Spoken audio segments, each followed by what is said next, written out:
Hello everybody, I'm Jimmy Fantastic and this is my human guide. So humans are a team that a lot of people recommend for beginner players, and it's interesting, okay? They're not powerful, they're actually hard to use, and they've got some good things going for them from a beginner perspective in that they introduce you to all the mechanics. They have throwers, they have catchers, they have blitzers. So they've got things going on with them which are all good. Unfortunately, people term them as like, jack of all trades, master of none, or a hybrid team and all this. But what they really are is just a bash team that wants to outbash you, that's, faster than average and weaker than average. So they're an interesting spot. It's not so simple as to what they are, but let's have a look at the players. So you get up to 1 ogre, you get up to 4 blitzers, up to 2 throwers, up to 4 catchers, obviously 0 to 16 linemen, and up to 3 halflings. Their rerolls are 50k, so very cheap rerolls. So you've usually got enough rerolls. That's one of the good things for beginners with them, definitely. And they can have an apothecary, as you would expect. So if we start with the ogre, he's a big guy. He's really good. He's 140k, so he's quite expensive. But he's movement 5, strength 5. Movement 5 is pretty good for a big guy. Strength 5 is obviously, great. Edge 4 plus, so he can still dodge in a pinch. PA 5 plus not great. AV 10 plus makes him quite durable, especially in combination with thick skull. He has loner, as you'd expect from any big guy, and he has bonehead, which is the least punishing nega trait. And he has throw teammates, so he can throw halflings that you have on your team. And he's got mighty blow, so he can kill stuff. So he's great. I think you basically have to have him, right? He's the linchpin of your team. He allows you to get 2 dice blocks almost regardless of matchup or positioning, because he's strength 5, so he should be able to hit things pretty reliably for you. And with mighty blow you can get lucky with that. Skilling wise, we want block as a secondary, not really worth randoming for. I don't think block pro is acceptable, but again, not really worth randoming for, I don't think. Agility wise, defensive, dodge are both quite good.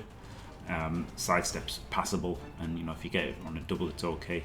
I would pay full price for defensive occasionally. Defensive is really good on big guys, especially, right? Because if you can't use guard to hit him, then it's pretty hard to hit him, right? You can only hit him with like tree men or something similar. So defensive is quite strong. The problem is the TV cost is the big one for choosing secondaries. And as regards to primaries, the big ones, obviously you've already got the biggest one, which is Mighty Blow. Guard is incredible. Stand Firm is really good. So you could actually just rush Guard first, right? You don't have to save up for block or anything. But certainly Guard and Block are the first 2 that you want in either order. And characteristic-wise, normal player takes plus AV when they're finished. I wouldn't take anything else on him. I would just, once I'm happy with him, if he gets a glut of SPP that you don't want to spend, you just whack it on AV. AV is incredible for that. Every single player, you take the skills that you want, and then once your player is finished, then you just jam AV on everybody, is how I skill everybody in Blood Bowl 3. Now the stars of the show, the blitzers, movement 7. That's the key thing that they have, right? That they have over like orcs and other teams in general. They get 4 movement 7 players with strength 3, edge 3 plus, PA 4 plus, AV 9 plus, and block. So they are fast, and they get general and strength. So the big one's strength, right? General, the only thing they're really taking is tackle. Maybe you can take a frenzy or a pro, but I'm not too excited about that. Dauntless you can, but tackle's the big one. You want a couple of tacklers. You've got Guard is incredible on strength. Mighty Blow is incredible on strength. Stand Firm is decent. It's not the game winner that it is for like dwarves and orcs that have AV 10 plus, right? It's still good. It's still a good skill. It's still very annoying to face. It's just not at that premium that it is for orcs, chaos. Things with AV 10 plus. Chaos warriors, right? It's, lizard men. Just think, the fact that you can knock these guys over and hurt them. The Stand Firm plays into that. Now you can still take a few, like it's still totally fine. Agility are the same, usual suspects. Never pay full cost for sidestep. I don't really like paying full cost for dodge. You could think about full cost for defensive, but I wouldn't. So again, you could just try and roll randoms for secondary agility. Passing, wouldn't consider anything, and characteristic plus AV is the ever-present once your player is complete. Now they do get 2 throwers. Obviously blitzers blitz things, right? Block things. Throwers are made to pick up the ball, and pass. So they've got sure hands, which helps them pick up the ball, and pass, which helps them pass, right? So this is one of the things that are good for new players, right? It's pretty obvious what these guys should be doing. 80k, you can have 2 of them. Movement 6, strength 3, adds 3+, PA 2+, which is obviously very good. Buff from the previous edition. AV 9+. As far as the skills go, you can get blocked to make them, better defensively. You can take leader on them. Guys, rerolls are always good. And you can take on the ball. On the ball helps quite a lot, right? To gather the ball, with letting you move 3 squares, you can often catch the kickoff. You have a free chance to catch the kickoff on a 3+, which is just great, right? And then obviously it stops you being out of position as well. So on the ball is really quite a nice pickup for thrower types. And as far as characteristics, AV, so he stays alive. Passing ability is actually quite okay. Because the passing skills have been so nerfed. People used to always take accurate, right? Because accurate is now split in half, and all the other loads of these skills are worse than they used to be. But I wouldn't mind taking 1 PA to help with 2 turns and stuff.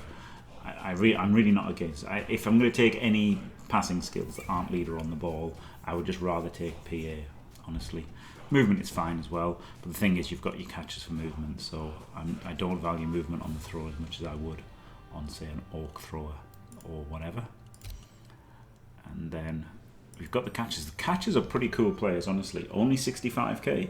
And now catches again. See, this is again the beginning stuff, right? They've got catch and dodge. They're catchers. They're good at catching and they're good at dodging around. It fits perfectly, right? Their movement 8, their strength 2, their edge 3+, PA 5+, AV 8+. They fit the description of exactly what you'd expect, right? Fast, weak, dodgy, catchy. So that is what makes them good for beginners, not their actual how powerful they are or how easy they are to play or anything.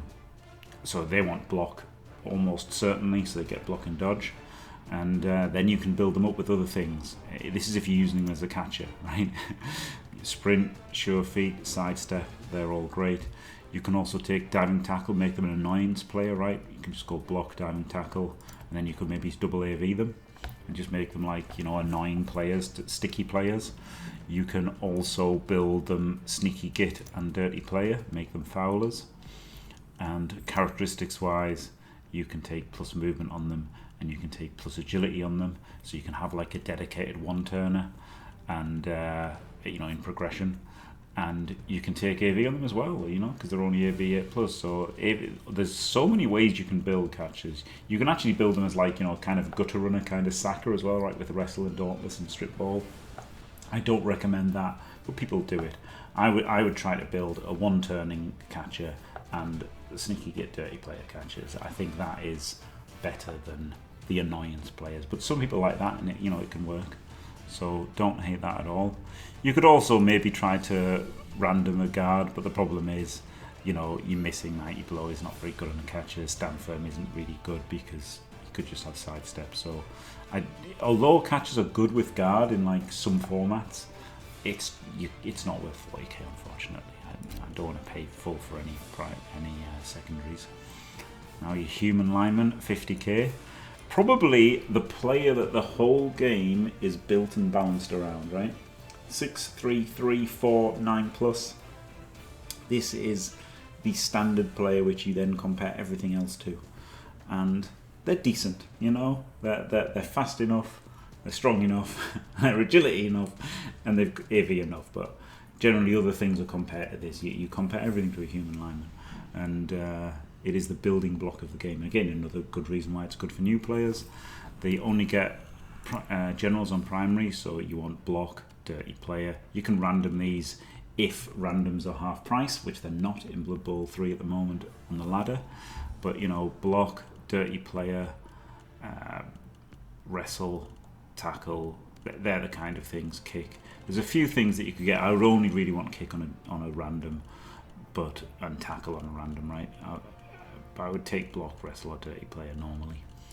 What they can do now is, though, they haven't messed with their secondary randoms, so I would just random them for guard or mighty blow. Honestly, probably that's probably what I'd do. I just random, try and get guard or mighty blow on these guys, and then get block afterwards, and then get AV ups if for somehow he survives that long. And a new addition to the human team with the new rule set are halflings, which, they're a bit rubbish, right? They're 30k, they're movement 5, they're strength 2, 3, 4, 7 pluses, so they're very weak, very easily hurt. They do have dodge, right stuff, and stunty, so they can dodge everywhere with a reroll. With stunty, they're not affected by tackle zones. With dodge, they've got a reroll.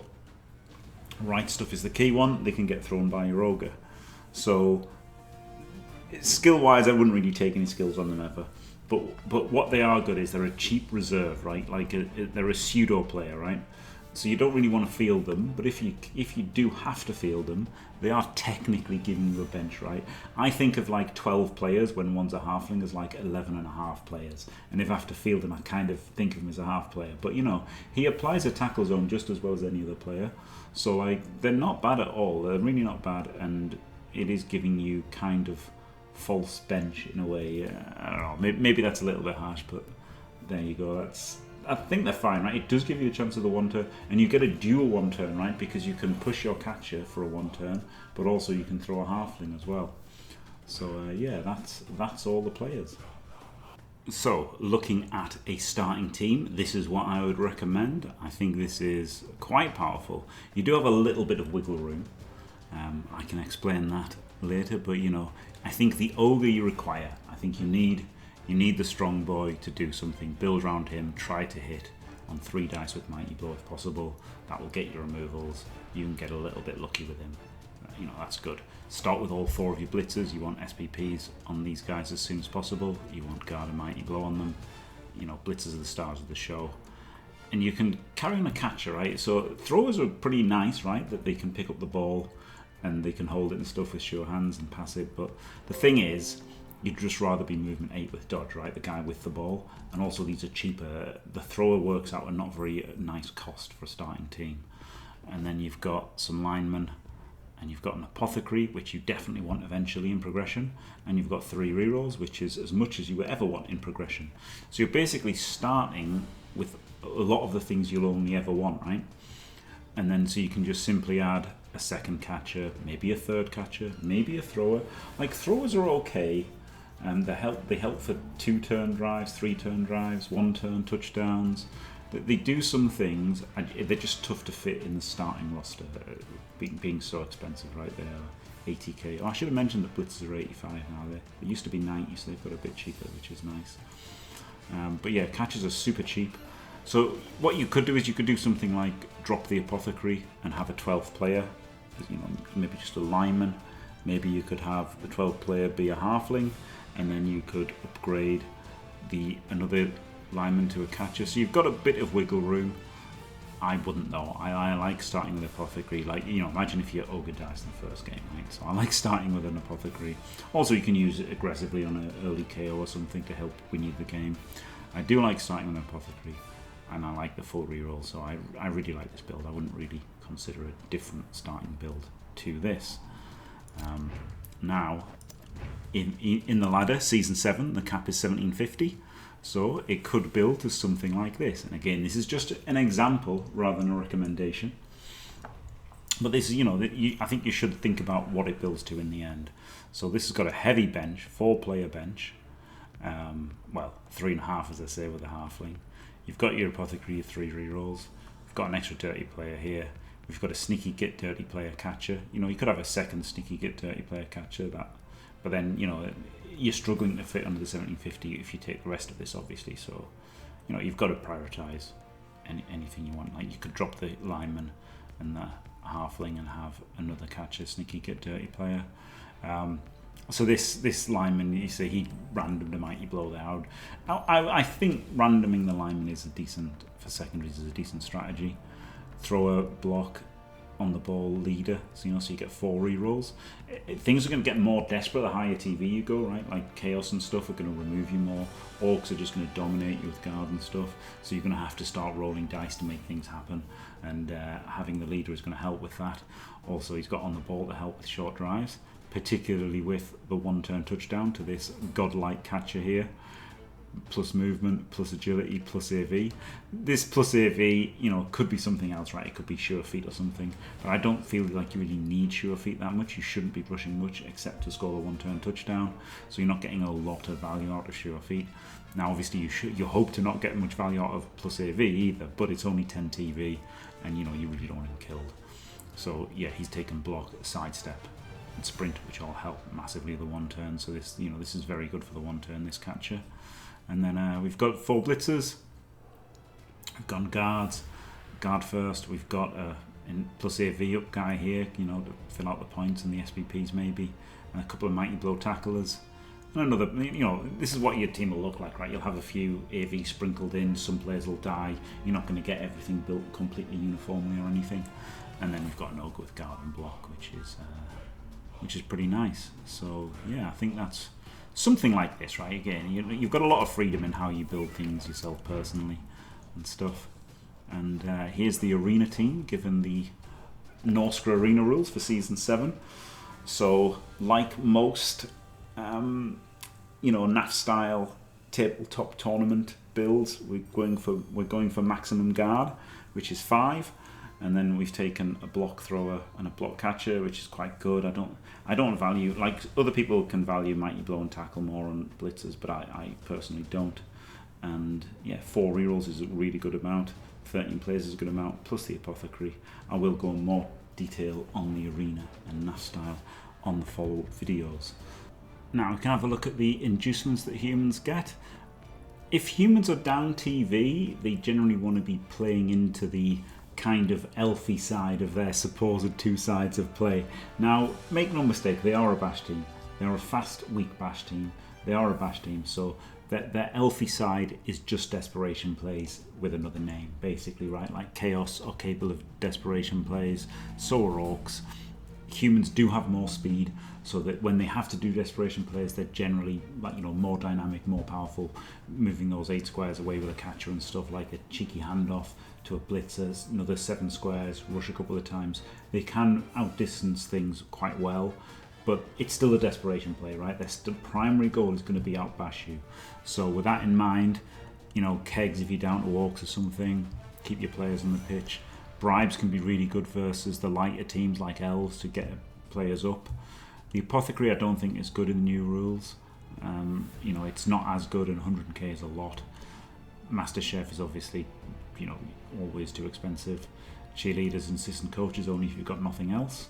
Wizard, very good, right? Because although they haven't got the agility to take advantage of it, they do have a lot of speed, and they've got a bit of guard, so they can, a wizard can be pretty strong.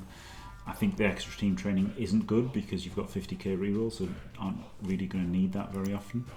And the bias ref is, again, situation, right? If you've got loads of foulers and stuff, if they've got loads of foulers, it's really good. When it comes to star players, we've got Cindy Pie Whistle, the queen of Blood Bowl, absolutely incredible player.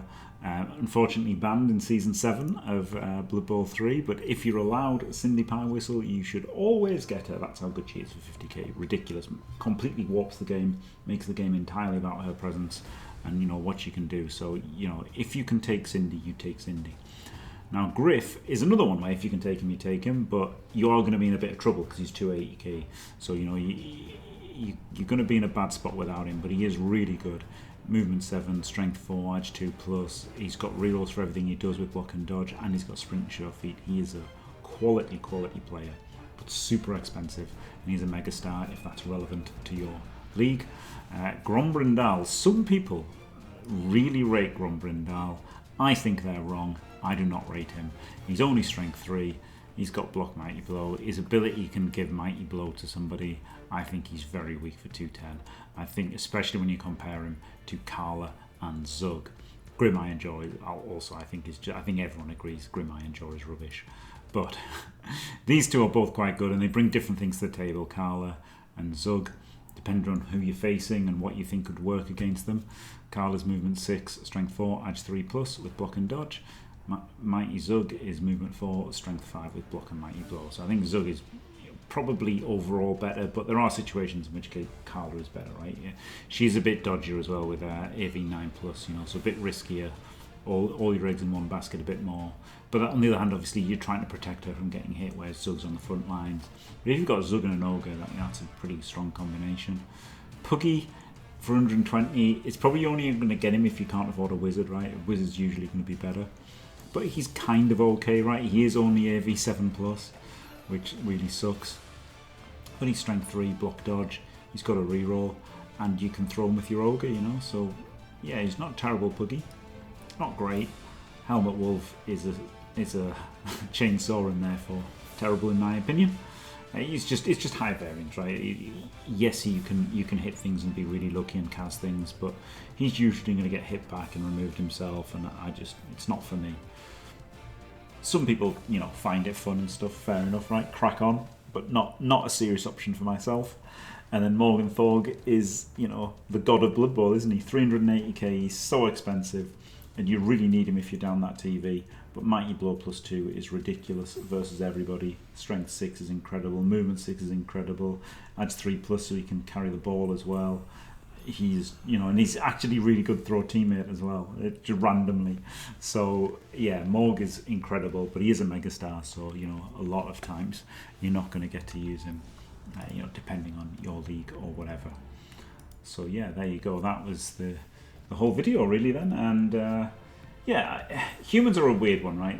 I think they are a good beginner team in that they teach you all the mechanics and that kind of thing, but they are going to struggle to pick up wins sometimes, and obviously everybody can relate to humans, right? Not everybody likes Skaven or Lizardmen or whatever, whereas like everyone, at least most people who play the game are humans anyway. So there you go, there's the guide. Thanks for watching, everybody. Don't forget to leave a like and subscribe, and stay fantastic.